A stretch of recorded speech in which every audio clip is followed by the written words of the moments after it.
Warning, incoming game over. Warning, incoming game over.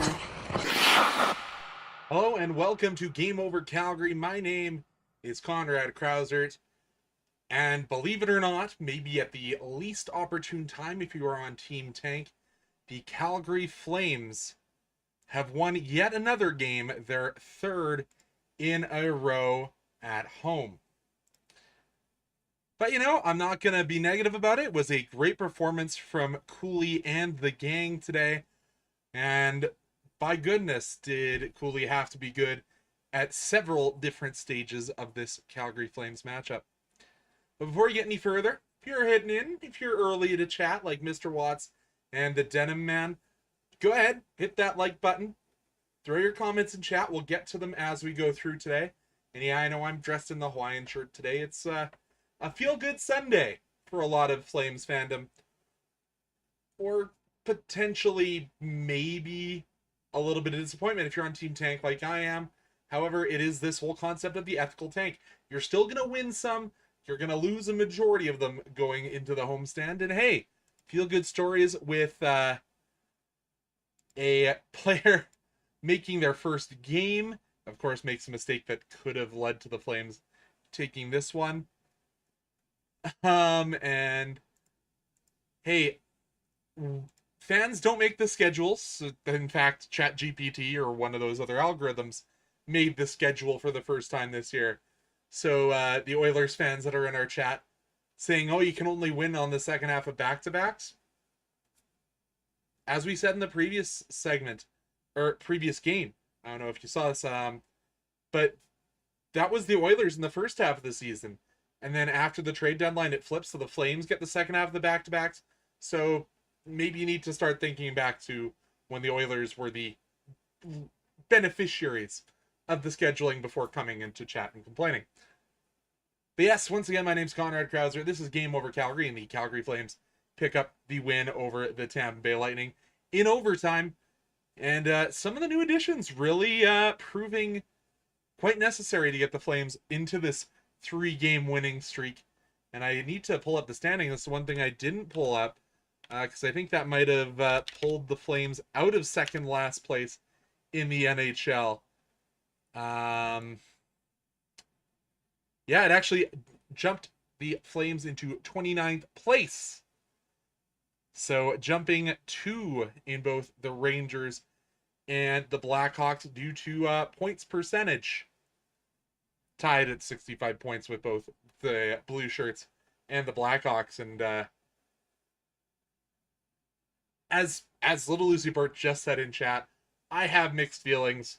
We'll go through that as we get through the recap. Start this one off, and oh boy, it started off needing to have Cooley on his game. Had to play a bunch of big stops, keeping the Flames in this one. Beautiful glove save on his second shot of the game. And kept the Flames in this one early after it seemed like the Lightning really wanted to come out in, as mentioned, the second half of their back-to-backs and make a statement.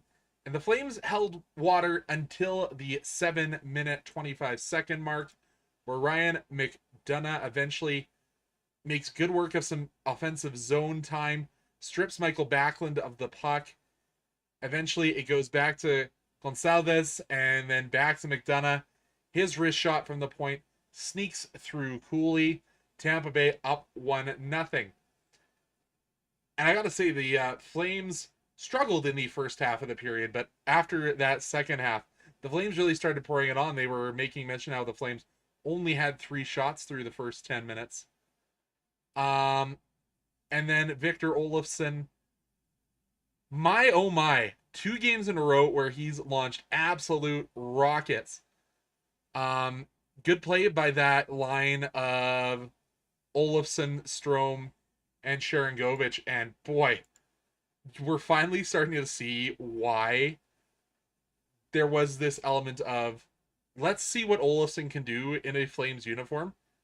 Because boy, I think if you can maybe see what he's got, and I'm pretty happy with the results thus far. This is maybe when Craig Conrad needs to start calling agents and saying, I don't want this guy going to free agency. Maybe sign him to another 2-year deal, because he slotted in well in that third to fourth line scenario that he's been thrust into. And what a shot there.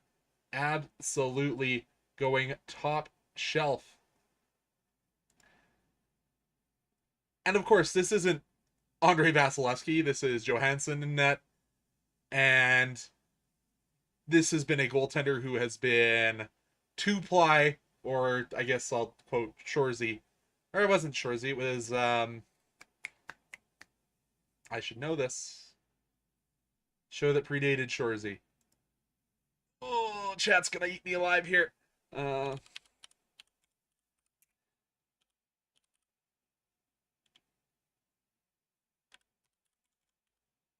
Oh my god, I'm even having to... Letterkenny! That's the one. 10-ply.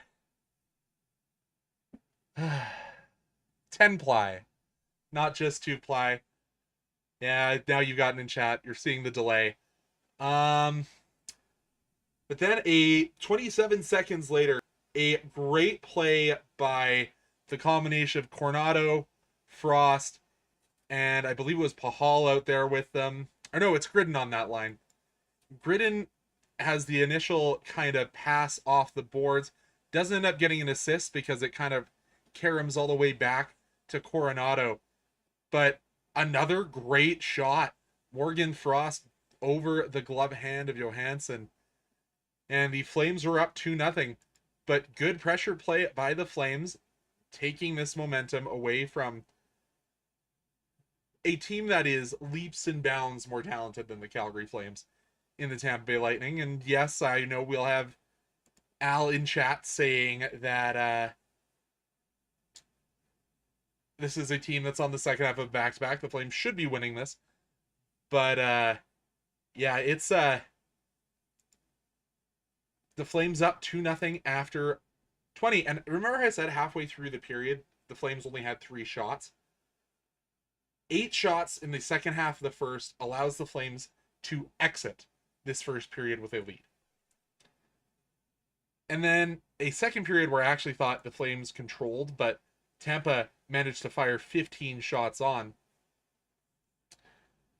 comes through. But I was saying this in my chat with the Denim Man and my boyfriend, just talking about how, is it legal to just fire a slap shot from the hash marks after a zone break-in? Apparently Michael Backlund, just going back to his younger years, saying let's rewind the clock, and just fires a blast. Gets Hunter Brustevich his second assist of the season. I'm not unhappy about that. Assist to Blake Coleman as well. But yeah, a throwback to days gone by, and maybe Johansson hasn't seen that, being a younger goaltender, but makes no mistake, does the captain. Flames up 3-1, but hey, we all know that Tampa needs points in the Eastern Conference playoff race. And Darren Radish, just the whole Tampa Bay line, using that cheat code that is Nikita Kucherov to get the assist. What a shot from Radish as well. Steps into the slap shot. And before the second period is over, it is a little bit closer. Flames thought they actually went up 4-2, but frig, another offside challenge. Like, it only seems it's the games that I do when the Calgary Flames have to deal with challenges.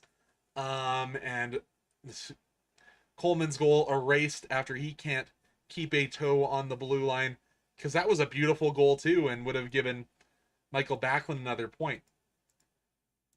But that's where we are. As I said, Tampa outshoots the Flames 15-11 in the second. And then the third kind of slows down a little bit. Matt Coronado nearly has another one. Batting the Kevin Ball pass backhand off the crossbar. But unfortunately for Matt Coronado, maybe he's going to go into another slump. Please, please no. Please prove me wrong, Matt. But it was good. The only goal of the third was on the blade of Pontus Holmberg. Again, just Flames having a little bit of dysfunction at the junction. Mata and Hanley can't control, and then Coleman tried to sweep it in behind goal and just intercepted by Yanni Gourde and Pontus Holmberg, which is one of those names that just ties my tongue in absolute knots, right in front of the goal and puts it past Cooley. I also missed another near goal for the Tampa Bay Lightning. Hunter Brustevich with a good poke check in the second. I totally forgot that. And then the absolute reaching to the max from Cooley as well in the second. But after everything said and done, the third period is done and dusted. Tied at 1 apiece. Takes us to overtime, and the Flames don't use much of it as Matt Vaegridden, given the opportunity to start the overtime with Ryan Strome, just absolutely weaves some magic through the Tampa Bay defenders. The veteran left alone out front, and the Calgary Flames, using another guy they've acquired at the trade deadline. Reminder, not really even for an asset. Let's call it a 7th round pick for a cap dump for the Ducks. And the Flames, hey, three games, 6 points on the homestand. Does it help Team Tank and people like me? No. Does it help my heart seeing a Flames victory? Yes. Does it also help Mike Gould's number of 7 wins look like it's a little bit of a laughing joke or a laughing stock? Yes. Love you, Mike. See you in the press box for the Okotoks Dogs a little bit later this season. Oh, was it Backlund? Okay, I didn't. Brain is not a steel trap or infallible. So he comes on and takes the place of Backlund. And hey, like, I don't know, like, Backlund hasn't been winning as many faceoffs as I'd like, so maybe I would have trusted Strome to win the draw. But hey, let's pull that stat up. Faceoff percentage. Michael Backlund over 50% today, so I guess maybe that is using the veteran. And hey, if you lose a faceoff, he's still one of your defensive experts. But yeah, all in all, great showing for the Flames. And, you know, as I said, for those of us who are on Team Tank, I think there's a majority of the fan base right now maybe not happy with the final score and the final result. Maybe would have been happier taking the point in overtime and then going our separate ways. But yeah, that is where it is. And I think for the hearts and souls of Flames fans, seeing the 49th or last game played in the Saddle Dome are going to be okay going home tonight. And hey, this Tampa Bay Lightning team, no matter how far away you are from 2004, unless you weren't around for that time as a Flames fan, is still going to feel good. Like, there's deep scars on Flames fans' hearts. Like, there's a reason this show is titled It Was in 04. So anytime you can beat those Tampa Bay Lightning puts a little bit of a smile on my face. So other stats from the night. Flames actually were down in shots on goal after Tampa fired 10-6 in the third. And the faceoff percentage, the Flames actually were in advantage of that for the very few times this season. Flames 54-ish% to 46-ish%. Neither team has scores on the power play. Only one power play in the game, only one penalty called in the game, which is neither here nor there for me. Flames win in hits, block shots, but also lead in giveaways and fall in takeaways for the official stats from the NHL. And I don't often talk about, well, I talk about this more than I should probably. And if you go over to sites like Money Puck, and of course Money Puck, well known for their deserve to win a meter, Calgary only deserves to win this according to their lovely algorithm. Flames only win this game 31% of the time. And hey, part of that is the play of Devin Cooley and saves above expected, where he is one of the best in the NHL this year. And also the Flames play a relatively tight defensive game when it's not Dustin Wolf between the pipes.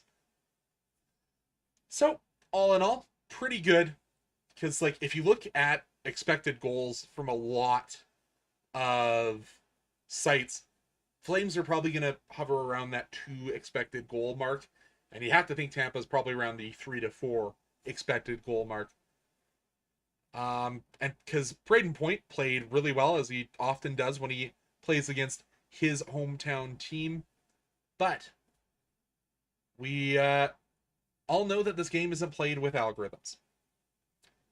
But speaking of algorithms, as we head into period number 2, if you weren't here for the start, like Mr. Watts was, please, as I mentioned, YouTube has changed their algorithms, and if we don't get likes, we don't get rotated around this website. So go hit that like, go hit that subscribe. If you really like us, hit the share and throw us up on your social media of choice. Let's get some more friends in here into this chat, because I really wanted to talk more here in this period about Tyson Gross, but didn't really make much of an impact. However, a lot of the guys that were acquired by Craig Conroy and co. really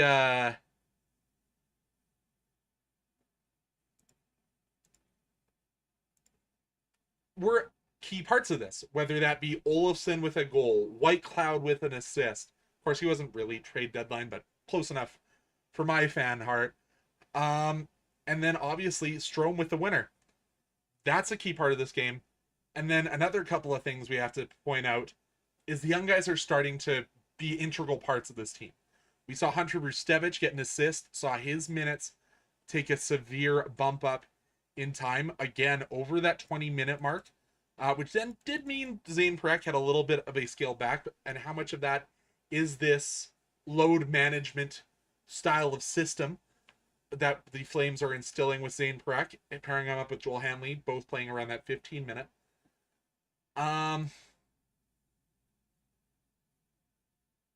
But it is this building point where Craig Conroy is saying, yes, we're trading away fan favorites and key parts like Nazem Kadri. But we're also going to bring in guys that our pro scouts or even our amateur scouts have kind of been targeting and think can fill in spots, maybe for less salary, and maybe just to give guys, hey, give them that pump and dump. Let them produce. Let them put up big time minutes. Let them be like Olimata, go from a healthy scratch to playing 24 minutes a night.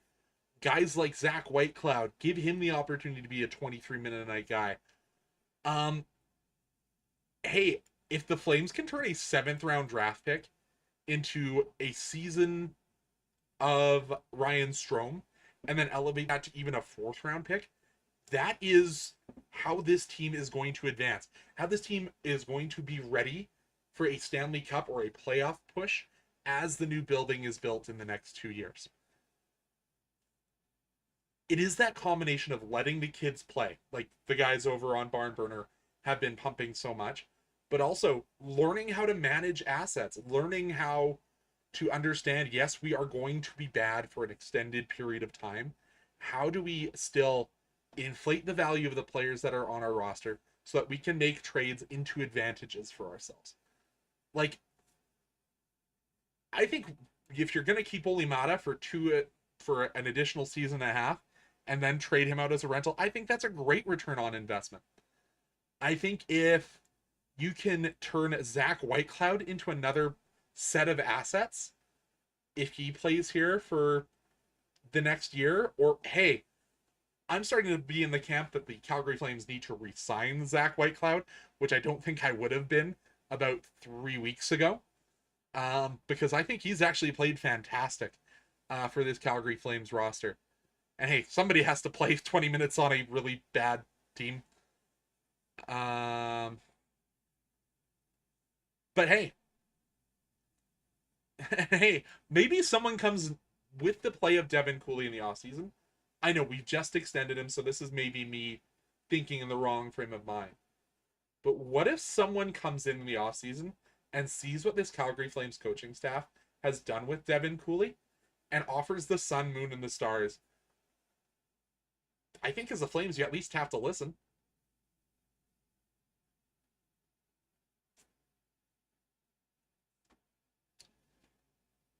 But a couple of comments on that. Him and Texas Tiger, referring to Whitecloud, would be hard to move on from the emotional side of things.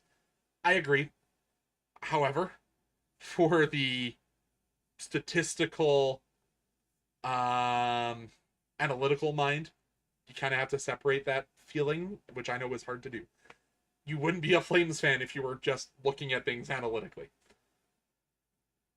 Um, and Al Grando, I'm gonna not listen to you for the rest of the night because that comment is so far beyond the pale. If you look at goals saved above expected, which is one of the best advanced stats that the NHL has currently, both the Flames goaltenders are above where he is, and they both face more high danger scoring chances than both goalies, and you still employ Tristan Jarry. So that's going to be the last comment I read from you from the night. Thank you for tuning in.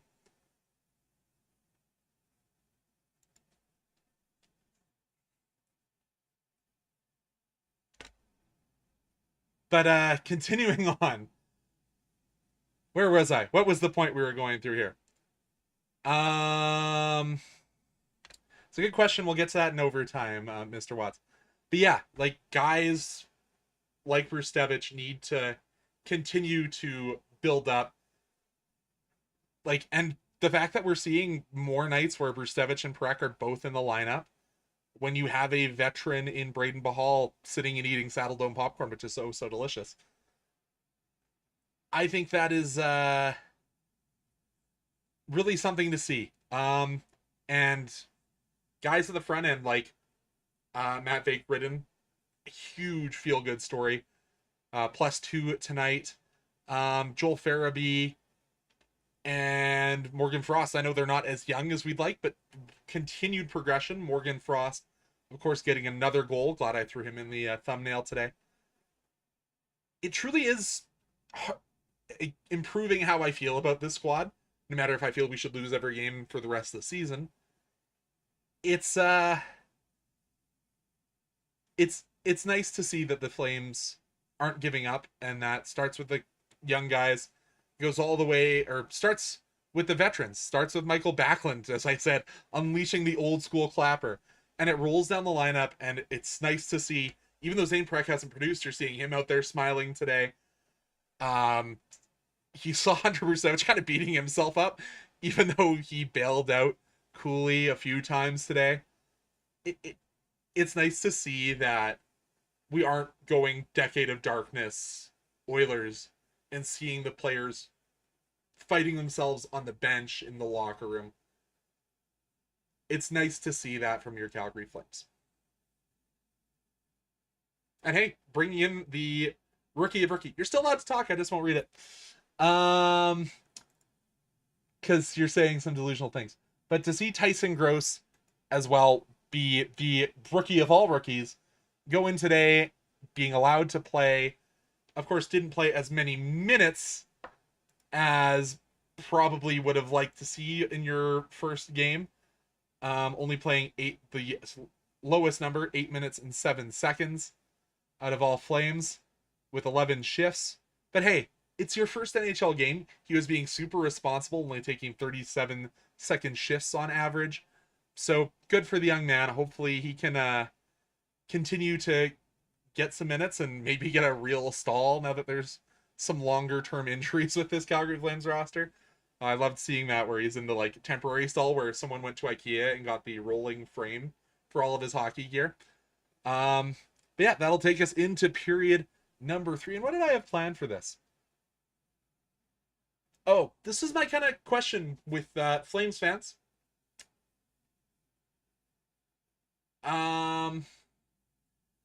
Does the I know there's some longer term Flames fans that join us here in chat. Do the scars of 04 continue to burn for you guys? I know, like, as I said, I titled this stream that it was in an 04. Does that still have the burr in you when you see the Tampa Bay Lightning on your schedule? Do you still think about the Red Mile and how amazing the original was? Is this still a scar that lives on in this fan base? Because I can tell you there is a long time, like as long as a 33-year-old or 34-year-old can be retrospective, That might have been my only time to witness a Stanley Cup as a Flames fan in my lifetime. Do I hope beyond hope that that isn't the case? Yes. I wouldn't be doing this show if I didn't think or believe that this franchise could do that, could push themselves back into that Stanley Cup conversation. But there is that nagging thought in the back of my head that that was the only time I could have seen this Flames unit get to that point. And of course, for me, I still have that. Those were the stars that I grew up with. The Robin Regeer, the Jerome McGinley, the Craig Conroy.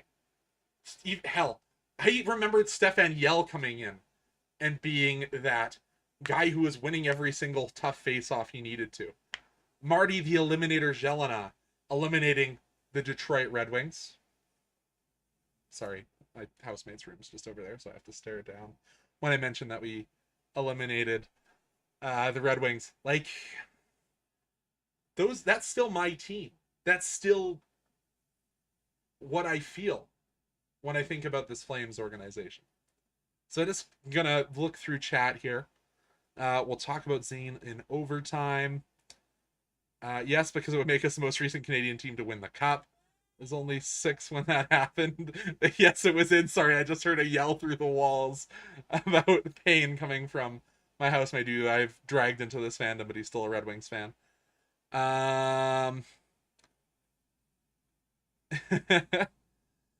Watch the parallax angle. Oh, I mentioned all about parallax angle in the chat.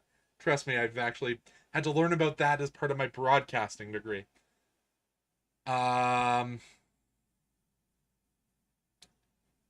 yeah, it's truly becoming like, it was just my thought. Does 04 still matter? And obviously what I'm seeing in chat is it does. It is still part of your identity as a Flames fan, especially as a younger Flames fan. For my parents, like, for my dad, like, he'll get to see Mission McKenna and he'll get to see this new generation. But he got to see the Flames win a cup already. I've never had that opportunity. I've had one Cup Finals appearance. So I get to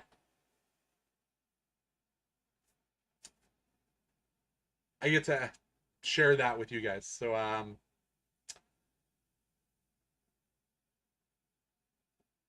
just had to ask.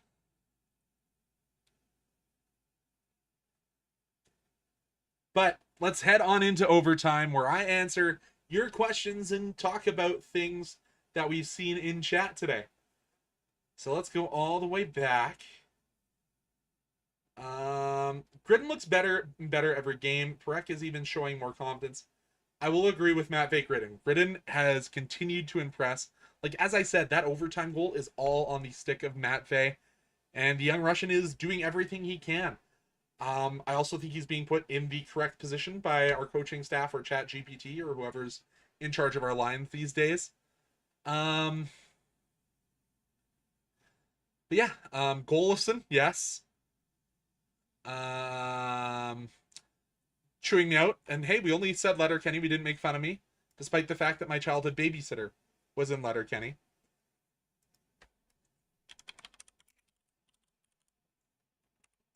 Yes, the actor that played Dale, Daryl, sorry. The guy who played Daryl, Nathan Dales, was actually my childhood babysitter, so I should remember Letterkenny just instantly. A lot of shout outs for Cooley. Cooley is him. The Cooley dive was something else, despite the fact that Denim Man wasn't watching and I had to send him the clip. Does Mike Gould work with the dogs too? Yes, I dragged Mike Gould over there. Fun fact for those of you who are both fans of the friends over at Flames Nation and those of us here. Me and Mike Gould actually made our commentary debuts together at the summer Circle K Classic after the COVID year was canceled. So, fun little fact. Hey, and no slagging Cammy. Cammy was one of my role models who kind of made me not quit broadcasting school. So no slagging Cammy. Love Cammy. Guys play against backup goalies. LOL. Hey, I'll actually answer this one from Al earlier in the stream. The Calgary Flames historically make backup goalies look like they win Vezinas. So the fact that we beaten backup goalies on back-to-back nights is actually something to be celebrated. Would be mad if the Leafs get a top 5 pick and the Jabroni Trevlin gets bailed out. Hearing what I've heard, no, there is no chance that Brad Trevling will be staying on, especially if they are in a position to get a top 5 pick.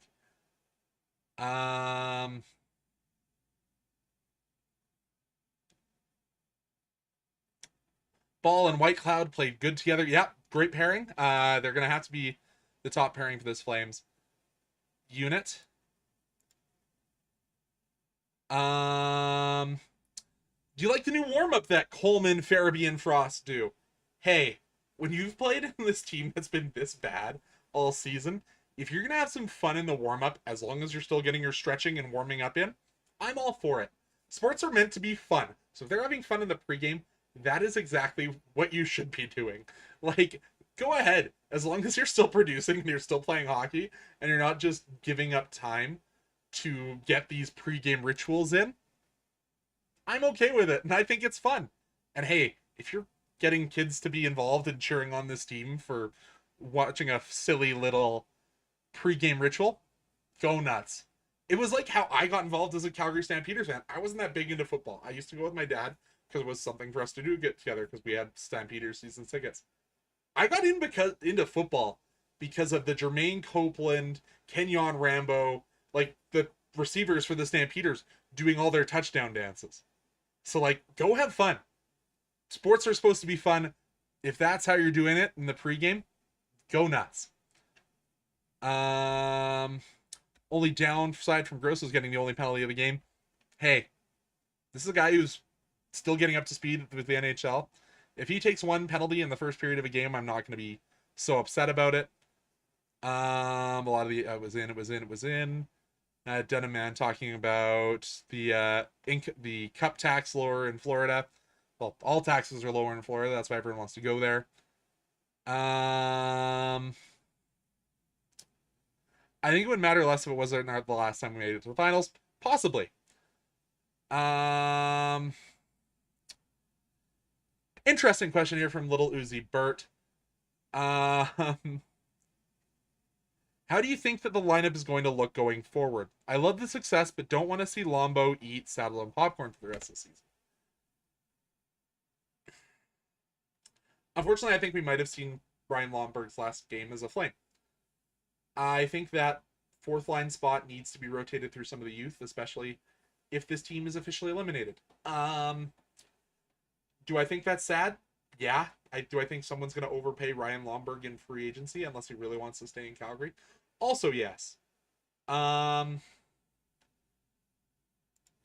really depends on injury situations and how much the Flames are going to start sitting people as soon as they have the elimination X next to them. Also very much depends on the Flames making some signings of NCAA players once their season is over.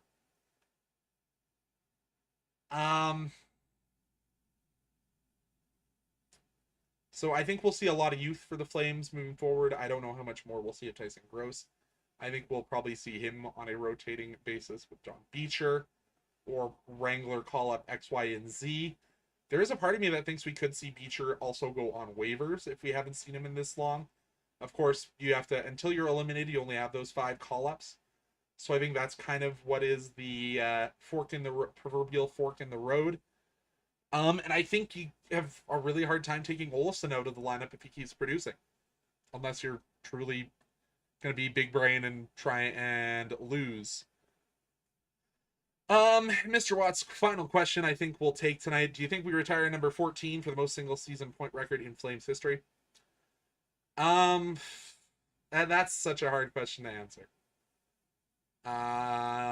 Especially for me, as I wear this hat and have this background.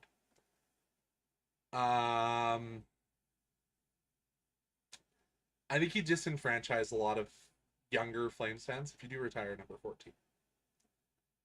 And for those of you who have been here a long time, you know, I've told the story where I was a Theo Fleury fan to the upteenth degree. And I lived next to Murray Edwards for a lot of my formative years as a Calgary Flames fan. You meant Kent Nielsen. I thought Fleury had that. Yeah, you can retire it for Kent Nielsen, and then you didn't lose the talk about Theo Fleury.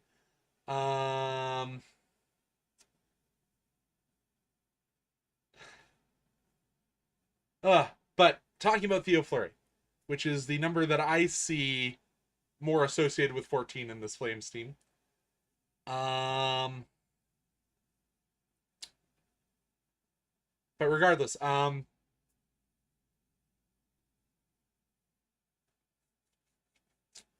talk about this with Fleury, and we'll talk about Kent Nielsen as well, because he's before my time, but I do have some thoughts. A lot of people do clamor for Therian Fleury's number 14 to be hanging in the rafters. And as I said, I think you disenfranchise way too many people by putting Fleury's number up in the rafters. Regardless of Calgary being a town where the thoughts of Therian Fleury are echoed by a lot of people. And I think that's why the Flames haven't done it. Because Therian Fleury has a ton of records with this team and has a lot of fans with fond memories. But I'll go into my full story for those of you who haven't heard it. This will be the quick and dirty version. As I said, lived next to Murray Edwards for a lot of years. And the day they traded Therian Fleury to the Colorado Avalanche, I had a 8x4 lithograph signed by Theo. And I went next door to my neighbor, Murray Edwards, and rang the doorbell repeatedly. Murray answers, looks down at me because I was about 14 at the time. And I sit there bawling my eyes out, telling him to cancel the trade. This was before he moved to Switzerland, when he lived down in Elbow Park. And when he rightly said, I can't do anything about it. He wasn't even the president of the Calgary Flames at that point. I just knew he was an owner. As he said he can't, I tore this autographed Theo Fleury lithograph up and took it back home with me. So I was a big Theo fan. Probably one of the biggest, if that story is going to be told. Yeah. So I have mixed feelings about Theo going to the rafters. In a Flames jersey. Does he have the stats and the goodwill with some people in this organization enough to do it? Because he's now doing a lot of things with alumni? Probably. Do I think they should put it in the rafters? Probably not. Kent Nielsen, obviously, statistical wonder. One of the best Swedes to play in the NHL before the Swedes all took over across the league. And hey, not that he needs any more recognition. Like, he's in the IIHF Hall of Fame, the Swedish Hockey Hall of Fame.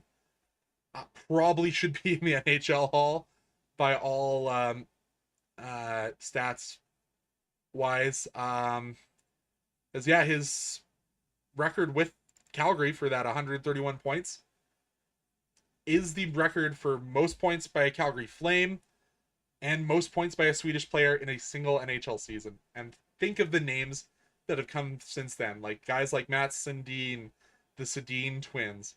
No Swede has ever broken that mark.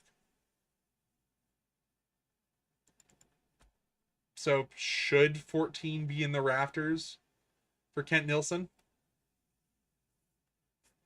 It's possible.